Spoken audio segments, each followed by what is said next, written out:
My name is Elena Carter. I am 41 years old. And the morning I walked back into the building I helped save, I had no idea I was walking into the most important moment of my career.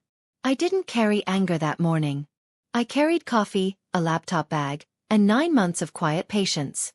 What happened next changed everything. Not just for me, but for every person who watched it unfold from behind glass walls and across conference room tables. Let me take you back to the beginning. The lobby smelled the same. Cold air, fresh carpet, and the faint trace of the lemon cleaning spray the overnight crew always used. I noticed it the moment the glass doors slid open and the morning light caught the company logo on the wall. Drayfield Solutions, spelled out in brushed silver letters 3 feet tall. I had walked through those doors for 11 years. My name is Elena Carter, and for 11 of those years, I had been the head of strategic operations at Drayfield. I had helped build the client portfolio from the ground up. I had sat through crises that should have ended the company. I had stayed late, started early, and given this place more of myself than most people knew. I had been the person in the background making sure things worked. Not because no one else could, but because I cared enough to make sure they did. But I had been away. 9 months of medical leave after a surgery that took longer to recover from than anyone expected. 9 months of phone calls I kept short, emails I answered carefully, and rest I accepted only because my doctor told me I had no choice. 9 months of watching the world move forward from a quiet place, trusting that the work I had built would still be standing when I returned. Now I was back. I had dressed carefully that morning. A navy blazer, pressed dark trousers, the flat shoes I always wore on long days. I had stood in front of my mirror for a moment longer than usual. Not out of vanity, but because I wanted to feel like myself again. Like someone who belonged somewhere. I pressed the elevator button and smiled at the security guard. A man named Paul who had worked the front desk since before I joined. He smiled back and said, "Good to have you, Miss Carter." I told him it was good to be back. I meant it. I had no reason yet not to. The elevator doors opened on the 7th floor, and the first thing I noticed was the silence. Not the natural quiet of early morning, it was only 8:40 a.m., but the particular silence of people pretending not to watch. Heads bent over keyboards. Fingers moving on screens. Eyes that glanced up and quickly looked away. The kind of silence that has a shape to it, like a room where someone has just stopped talking right before you walk in. I had been gone 9 months. I understood that things changed. New hires. New processes. A reorganization here or there. I was prepared for that. I had told myself on the drive in that the best approach was patience. Take the morning slowly, relearn the rhythms, ask questions before assuming anything. What I was not prepared for was Nate Drayfield standing in the center of the open floor with his arms crossed and his expression already set like a verdict. Nate was 29 years old. He was the CEO's nephew. He had joined Drayfield 14 months ago with a business degree, a firm handshake, and the kind of confidence that hasn't been tested by anything real yet. In the months before my leave, I had helped him find his footing. Walked him through our systems, introduced him to key clients, shown him how things actually worked versus how they looked on paper. He had thanked me then. He had called me a mentor. He had sat in my office with a notebook and asked questions I answered honestly, because I believed in giving people the information they needed to do their jobs well. He was not looking at me like a mentor now. "Elena," he said. "Conference room. Now." The conference room had glass walls on 3 sides. Anyone on the 7th floor could see inside clearly. I understood later that this was not an accident. I set my bag down on a chair and waited. 3 managers I recognized came in behind Nate and stood near the door. They didn't look at me directly. One of them, a man named Owen who had worked with me for 6 years, kept his eyes on the floor. Nate didn't sit. He stood at the head of the table and spoke like he was delivering a rehearsed speech, which I believe he was. "I've decided to restructure strategic operations," he said. "Your role is no longer necessary. Effective immediately, your position is terminated." The room held its breath. I looked at him carefully. Not with shock, because something in the lobby had already whispered to me that today would not be ordinary. But with the calm that comes from knowing things the other person doesn't yet realize you know. "Effective immediately," I repeated. "Yes. HR will process the paperwork. Security will assist you with your personal items." Outside the glass, I could see heads lifting. People watching. A young woman near the printer had stopped moving entirely. I nodded once. Understood, I said. Thank you for the opportunity. He blinked. He had expected something else. Tears, maybe. Raised voices. A scene. What he got was a woman who picked up her bag, adjusted the strap on her shoulder, and walked out of the conference room with her spine straight. I cleared my desk slowly. There was no rush, and I was not going to let anyone make me feel like there was. A framed photo of my niece at her college graduation. A small cactus I had kept alive for 4 years, which I considered a personal achievement. A coffee mug with a chip in the handle that I had never gotten around to replacing. A notepad with the first 3 lines of a client strategy one had written the week before my surgery, never finished. I packed them one at a time. People walked past and did not stop. Some of them wanted to. I could see it in the way they slowed down, the way one woman named Carla touched her own collarbone and looked away like she was watching something that hurt. Owen came closest. He stopped beside my desk and spoke quietly. Elena, I want you to know. I know, I said. It's okay, Owen. You don't need to say anything. He nodded. His jaw was tight. Before I left the floor, I stopped at the HR desk. The woman sitting there, a newer hire named, looked nervous. I handed her an envelope, sealed, her name written on the outside in my handwriting. Please make sure this gets to legal today, I said. Not tomorrow. Today. Dot took the envelope. She didn't ask what was in it. I walked to the elevator with my box and my cactus. Paul held the lobby door open for me. He said nothing, but his expression said enough. Outside, the morning was bright and still cool. I put my things in my car, sat in the driver's seat, and took 3 slow breaths. Then I picked up my phone and called my lawyer.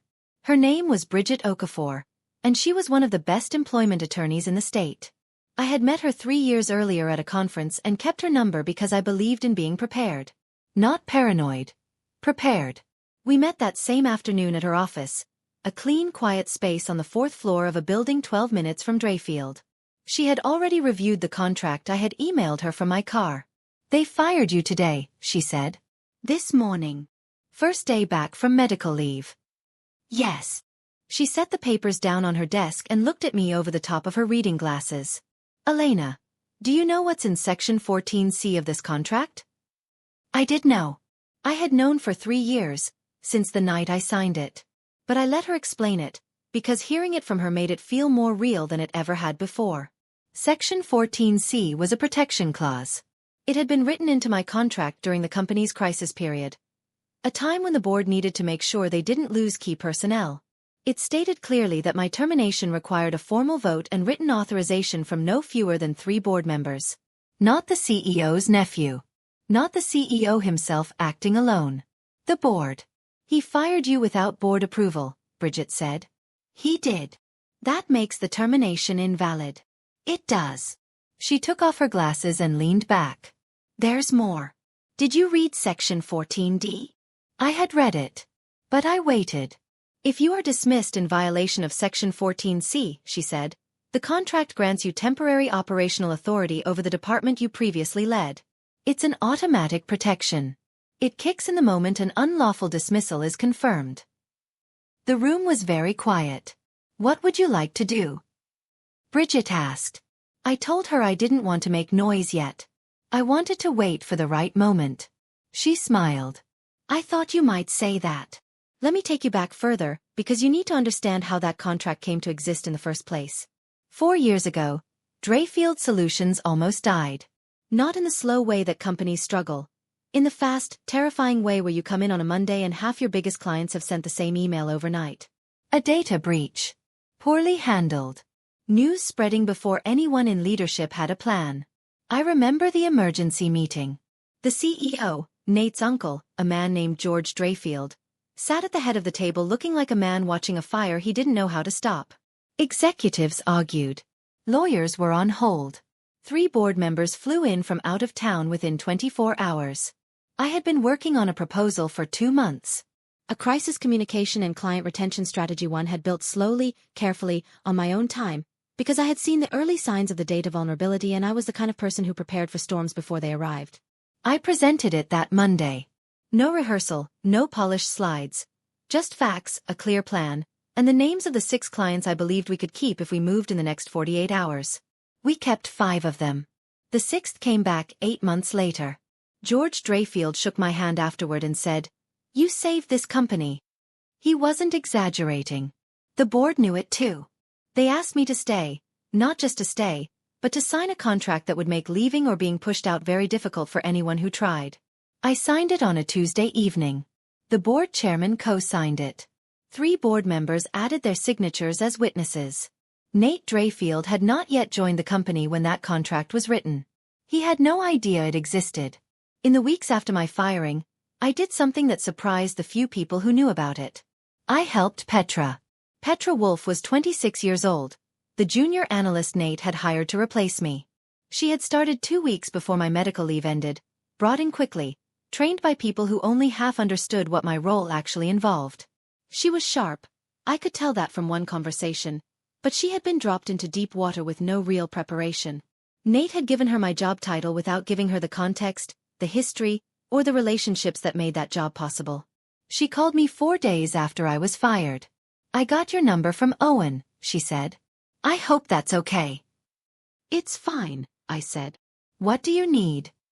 She paused, as if she had expected a different answer, as if she had braced for bitterness and didn't know what to do now that she wasn't getting it. "I'm trying to prepare for the Alcott Group presentation. I found your files but I don't understand some of the history. Nate said just to move forward without context, but I don't think I can do it well that way." The Alcott Group. My longest client relationship at Drayfield. 8 years of careful work, 3 contract renewals. A partnership that existed because I had personally flown to their headquarters twice to save it when other people thought it was already lost. I could have said no. I could have let the presentation fail, let the client relationship crack, let the consequences roll forward like a boulder down a hill. Nobody would have blamed me. Some people might have even called it justice. But that wasn't who I was. And it wasn't the kind of win I wanted. "Tell me what you don't understand," I said. "I'll walk you through it." We spent 2 hours on the phone that evening. By the end, Petra sounded steadier. Before she hung up, she said quietly, "Elena, why are you helping me?" "Because none of this is your fault," I said. "And because you asked the right questions." Bridget sent a formal notification to Drayfield's legal team on a Thursday, 12 days after my firing. It was a single page. Clean language. It outlined the violation of Section 14C, referenced the board authorization requirement, and noted that under Section 14D, my operational authority had technically been reinstated the moment the unlawful dismissal occurred. It did not demand anything dramatic. It simply stated the facts and requested a response within 10 business days. Bridget told me later that when the letter landed on the desk of Drayfield's in-house legal counsel, a man named Felix, he read it 3 times before he picked up the phone. Felix called George Drayfield first. George called the board chairman, a woman named Audrey Cole, second. Audrey Cole had been in the room the night I signed that contract. She remembered every word of it. She did not call Nate. I know this because Owen, who sat near Felix's office, told me he heard raised voices through the wall for almost 20 minutes that afternoon. He said the only words he caught clearly were, "without board approval," and, "4 years ago." I sat at home that evening with my cactus on the kitchen windowsill and a cup of tea going cold on the table and felt something I hadn't felt in a long time. Not excitement exactly. More like the deep, steady satisfaction of knowing that truth doesn't disappear just because someone tries to bury it under a glass-walled conference room firing. It waits. The Alcott Group presentation was scheduled for the last Thursday of the month. George had positioned it as a flagship event. Proof that Drayfield was stronger than ever. Proof that the new leadership structure was working. Proof that the changes Nate had made were bold and smart and forward-looking. He had invited clients, board members, and 2 potential investors. The venue was the company's main conference hall on the 5th floor. A large, bright room with floor-to-ceiling windows and a projector screen wide enough to fit a car. I was not supposed to be there. But 11 days before the event, I received an email from Audrey Cole. It was 3 sentences long. "Elena, the board would like you to attend the Alcott Group presentation on the 28th as an observer. Please confirm your availability." This is not a request from executive leadership. It comes directly from the board. I read it twice. Then I replied, "Confirmed. Thank you, Audrey." I did not tell anyone else I was coming. Not Owen, not Petra, not Bridget. Some things land harder when they arrive without warning. 2 days before the presentation, Petra called me again. Her voice was tighter this time. "He changed the deck," she said. "Nate. He rewrote the whole opening section. Removed the relationship history with Alcott. He says it makes us look like we've been stuck in the past." I closed my eyes for a moment. The relationship history was the most important part. The Alcott Group cared deeply about continuity. Their CFO, a man named Bernard, had told me personally during our last renewal meeting that the reason they stayed with Drayfield was because of consistent people and consistent quality. "Remove the history and you tell Bernard that none of that matters anymore." "Did you push back?" I asked. I tried. He told me I didn't understand the client well enough to have an opinion. I thought about that for a moment. "Petra, do you still have the original deck?" "Yes." "Keep it. Don't delete it. And remember, you understand this client better than he thinks. You spent 2 hours learning their history. That counts for something." She was quiet for a moment. "Elena, what's going to happen at this presentation?" I chose my words carefully. "I think the truth is going to show up," I said. "It tends to do that eventually." I arrived at the Drayfield building on the morning of the 28th wearing a charcoal gray blazer and flat shoes. Practical and calm, which was exactly how I felt. Paul at the front desk saw me and straightened slightly. I gave him a small nod. In the elevator, I checked my phone. A text from Bridget. "I'll be outside if you need me." Felix confirmed the board has a copy of the contract. Another text from Audrey Cole. "Board members are seated in the second row. You're welcome to take any open seat." I chose a seat at the back. Third row from the last, near the window.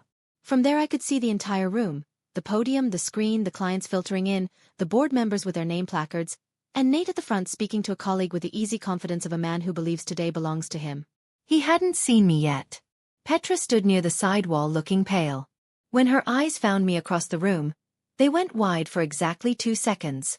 Then she straightened her shoulders and looked forward. Good girl, I thought. The room filled. Bernard from Alcott sat in the front row with 2 of his senior team. 2 potential investors sat beside Audrey Cole.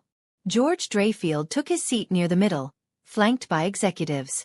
At 9 a.m., Nate stepped to the podium. The first 20 minutes went smoothly. Nate was a good speaker.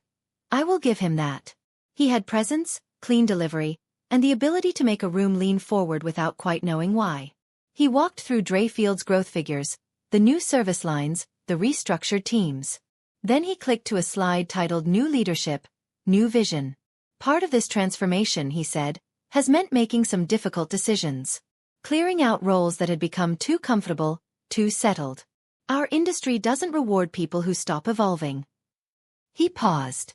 Our former head of strategic operations is a good example of that. That position, in the form it existed, was holding this company in place. Good people perhaps, but wrong era. I heard a small sound from somewhere in the room. A breath, maybe. The particular sound of people who know something the speaker doesn't. I did not move. I sat with my hands folded in my lap and kept my face completely still. At the front of the room, Bernard from Alcott turned his head slightly and looked at the people beside him. Audrey Cole, in the second row, reached into her folder. Bernard raised his hand. It was quiet and polite, the kind of gesture that doesn't demand attention but gets it immediately. Nate paused mid-sentence and looked at him with the practiced smile of someone handling an interruption. "Mr. Drayfield," Bernard said. "I apologize for cutting in. But I want to make sure I understand correctly. Are you saying that Elena Carter is no longer with this company?" The name dropped into the room like a stone into still water. Nate's smile didn't waver. Elena transitioned out of her role last month. We've brought in fresh talent to take things. I see. Bernard glanced at his team. Because this presentation, the structure, the client history section, the retention framework, this is Elena's work. I recognize it. We've seen versions of this strategy in every meeting we've had with Drayfield for the past 6 years. Nate opened his mouth. Audrey Cole stood up. She didn't raise her voice. She didn't need to. Before we continue, she said, I'd like to ask Felix to share something with the room. Felix, Drayfield's in-house legal counsel, was already standing near the side door. He had a folder in his hand. He walked to the front with the slow, careful steps of a man who knows the weight of what he's carrying. He placed a single document on the podium in front of Nate. Section 14C, Felix said quietly, of Ms. Carter's board-signed retention contract. Nate looked down at the document. I watched him read it. I watched the moment the words landed. I could see it in the slight tightening around his eyes, the way his jaw shifted. This is a standard clause, he said. His voice was still controlled. Standard employment language. It's not standard, Felix said.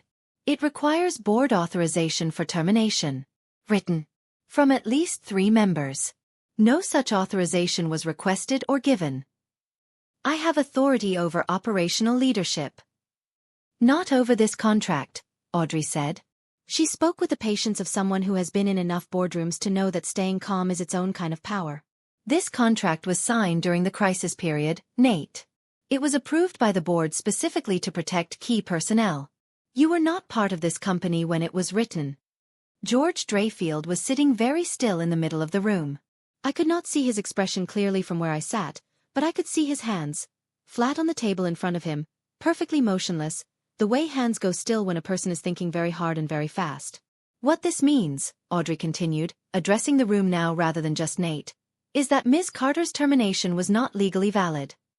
She looked toward the back of the room. Everyone turned. I stood up. I walked to the front of the room slowly. Not to make a scene. Not to punish anyone with drama. But because the moment called for steadiness, and I had 11 years of practice at being steady in rooms that weren't. Nate stepped back from the podium. I'm not sure he made a conscious decision to do it. I think his body just moved. I stood beside Felix and looked at the room. Good morning, I said. I apologize for the unusual nature of this moment. I know this isn't what most of you expected today. Bernard from Alcott was watching me with the focused attention of a man doing math in his head. I want to be clear about something, I continued.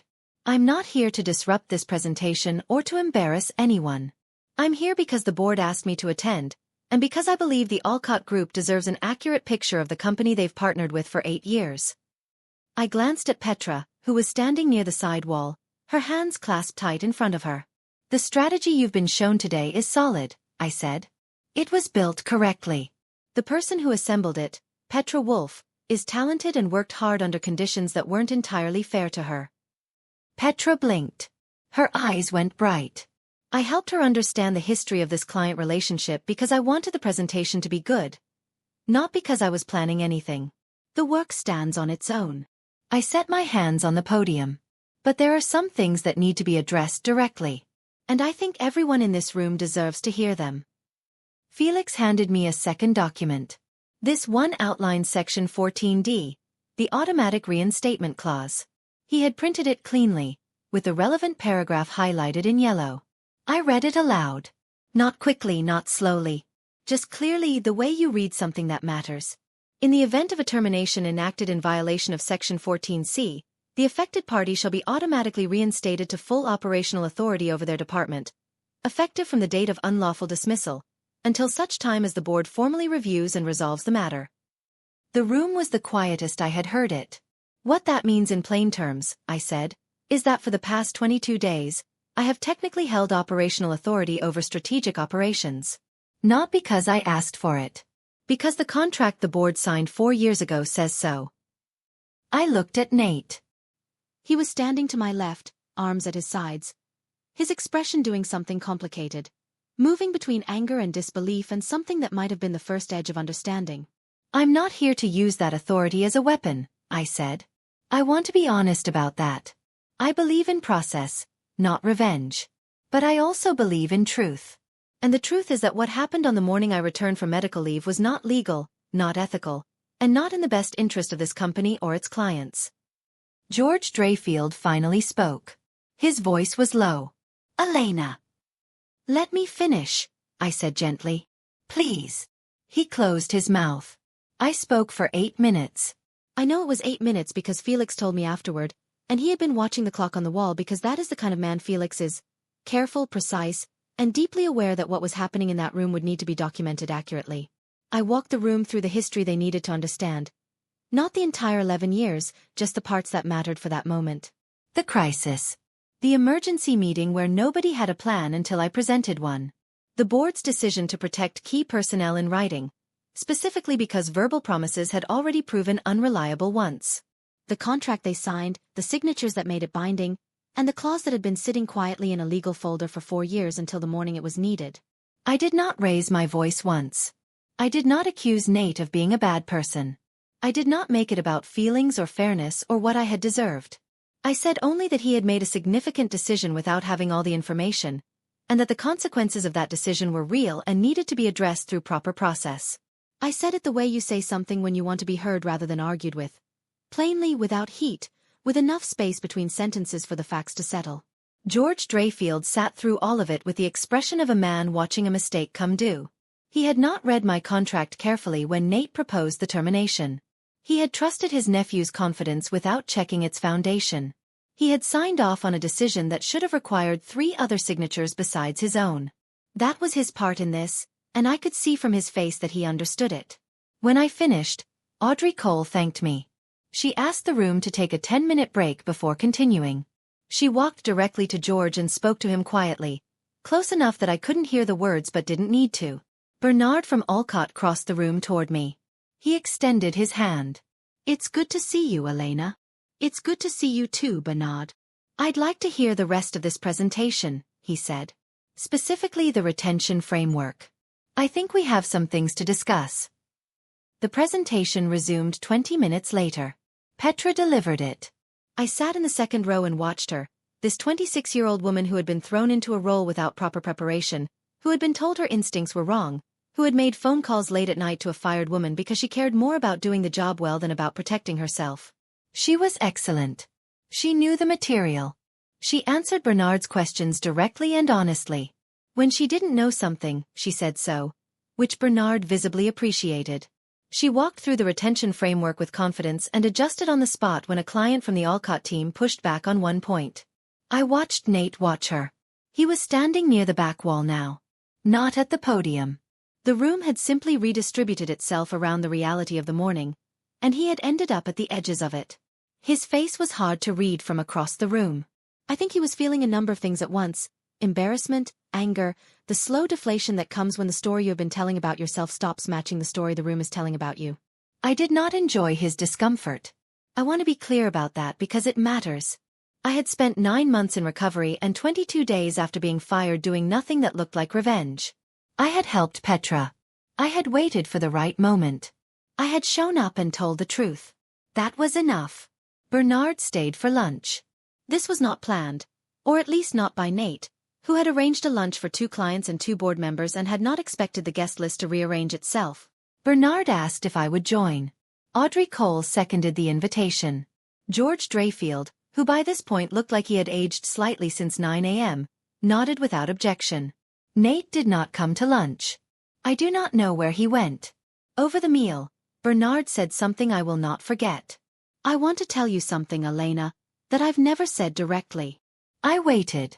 8 years ago, when we first partnered with Drayfield, I was going to pull out after year 1. The relationship wasn't working, the communication was slow, the deliverables were inconsistent.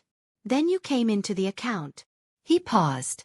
You called me on a Friday afternoon, which nobody from Drayfield had ever done. You asked what we actually needed. Not what the contract said. What we actually needed. He set down his fork. We renewed because of that call. And every renewal since then has been because of the relationship you built. The table was quiet. I want that relationship to continue, Bernard said. Whatever form it takes. He looked at me steadily, and I understood what he was offering. Not just a compliment, but a signal. The kind of signal that a man like Bernard sends very deliberately, because he has been in enough business meetings to know the difference between a door closing and a door opening. I thanked him. I told him I had some thoughts about what the next chapter might look like. The board met 4 days later. I was not in the room. I didn't need to be. Bridget attended as my representative, and Audrey Cole called me afterward with a summary that took less than 5 minutes to deliver because the facts had been that straightforward. The board had reviewed my contract in full. They had confirmed the violation of Section 14C. They had formally declared Nate's termination of my position invalid and recorded it in the company minutes. They had also reviewed every major decision Nate had made in the 6 weeks since my firing. Not all of them were problems. Some of them were actually reasonable. But several, including the removal of 2 other long-standing staff members and the reassignment of a client account without consultation, had caused real damage that now needed to be repaired. Nate had been placed on administrative leave pending a full internal review. 3 of his newly appointed team members had been reassigned. George Drayfield had issued a formal written apology to the board for failing to review the contract before approving the termination. Audrey told me all of this in a calm, measured voice, the way you report facts when the facts have already done the work. At the end of the call, she said, "Elena, the board would like to offer you a position." I told her I needed to think. She said I had a week. I thought for 3 days. Not about whether to go back. I had already started to understand that going back to what I had was not the answer. 11 years is a long time. I had given Drayfield something real, something that mattered. But the version of me that had walked in on that Monday morning 9 months ago, head down, grateful, quietly keeping things running, that version of me didn't fit anymore. Something had cracked open during the 9 months of leave. Not just physically. Something deeper. I had spent months with nothing to do but rest and think, and what I had thought about most was how much of my work had been invisible. Not because it was small, but because I had never asked for it to be seen. I thought about the contract I had signed during the crisis. I had done that alone. Built the strategy, presented it, saved the client relationships. And the only formal recognition I had received was a clause in a document most people forgot existed. That clause had saved me, yes. But I didn't want to spend the next 11 years of my career being saved by fine print. I called Bridget on the 3rd night. "I'm not taking the board position," I said. "Okay," she said. "But I have an idea." She was quiet for a moment. "Tell me." I did. She listened without interrupting, which meant she was either very interested or very concerned. When I finished, she let out a long breath and said, "Elena, that's actually brilliant." I called Audrey Cole on the 5th day. "I appreciate the board's offer," I said. "Genuinely. I understand what it represents and I don't take it lightly." "But," Audrey said, "but I don't want my old role back. And I don't want any role inside Drayfield's org chart." Silence. "What I want," I said, "is to build something of my own. A strategic consulting firm. Independent. And I'd like Drayfield to be my first client, on a formal contracted partnership basis." Another pause. Longer this time. "You'd advise us from the outside." "I'd advise you from the outside. I'd continue to manage the Alcott relationship, which I think you need right now. I'd work on the client retention strategy I've had in my head for the past year. But I would do it as a partner, not an employee. My schedule, my terms, my firm." Audrey was quiet for a moment. I could hear the faint sound of her thinking, the particular quality of silence that belongs to people who make decisions carefully. "The board would need to approve it," she said. "I know. Bernard has already called George twice this week asking about you." "I know that too." She made a sound that was almost a laugh. "Give me 2 days." She called back in 1. The board had approved the partnership in principle. Legal would draw up the contract within the week. The terms were everything I had asked for. A retainer, a clear scope of work, full independence, and a clause specifying that no changes to the partnership could be made without my written agreement. I insisted on that last one myself. Bridget reviewed the draft contract in 48 hours and called it clean. "Better than clean," she said. "Solid." I signed it on a Tuesday, at the same desk where I had once signed the contract that saved me. But this time the terms were mine. I had written them. I had asked for them. I had not accepted what was offered without shaping it first. Owen called me the night after the signing. He had heard through the office grapevine that things had been formalized. "Does this mean we'll still see you?" he asked. "Yes," I said. "But differently." "Different how?" I thought about it. "I'll be the person who tells you what I actually think, instead of what's convenient."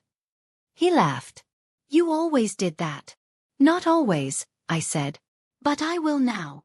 Nate left Drayfield 6 weeks after the internal review. I don't know the full details of what the review found. That was between him and the board.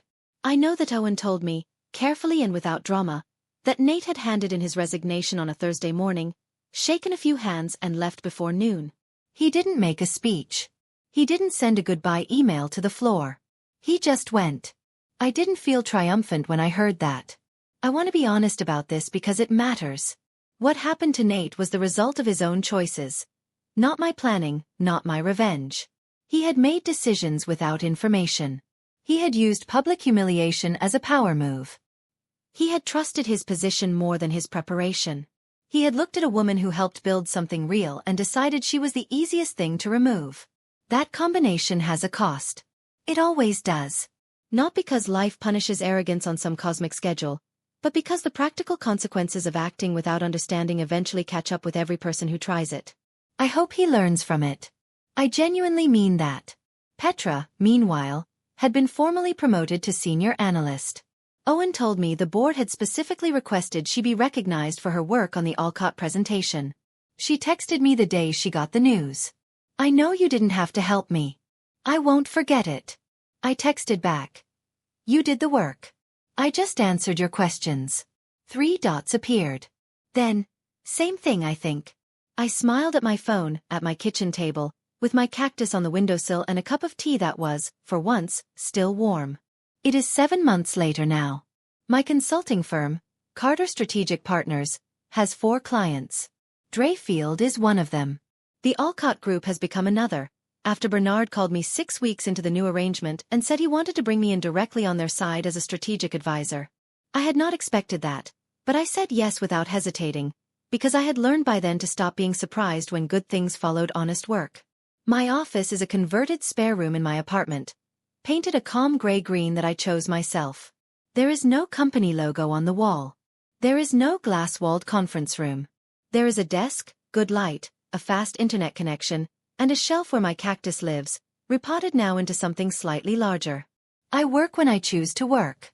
I say what I believe is true. I take meetings only when they have a clear purpose, and I end them when the purpose is done. I think sometimes about the morning Paul held the lobby door open for me. The way he said, "Good to have you, Ms. Carter," and meant it simply, without any idea what was about to happen on the 7th floor. I think about Petra, standing pale by the wall with her hands clasped, trying to hold herself steady in a room that had just shifted under everyone's feet. I think about Audrey Cole, standing up in the 2nd row without raising her voice, and how much power there is in that, in simply standing and speaking clearly. And I think about the contract. The one signed at a table during a crisis, with 4 signatures and one highlighted clause that nobody thought about for 3 years until the morning it was needed most. I am not the person Nate thought he was firing. I never was. I was the person the board signed a contract to keep. I was the person Bernard called on his way to the airport. I was the person Petra called when she needed the truth. I was, and I am, the person who builds things quietly, carefully, and well, and who has finally learned that building your own door is better than waiting for someone to open theirs. My name is Elena Carter. I am 41 years old. And I have never been more certain of exactly who I am.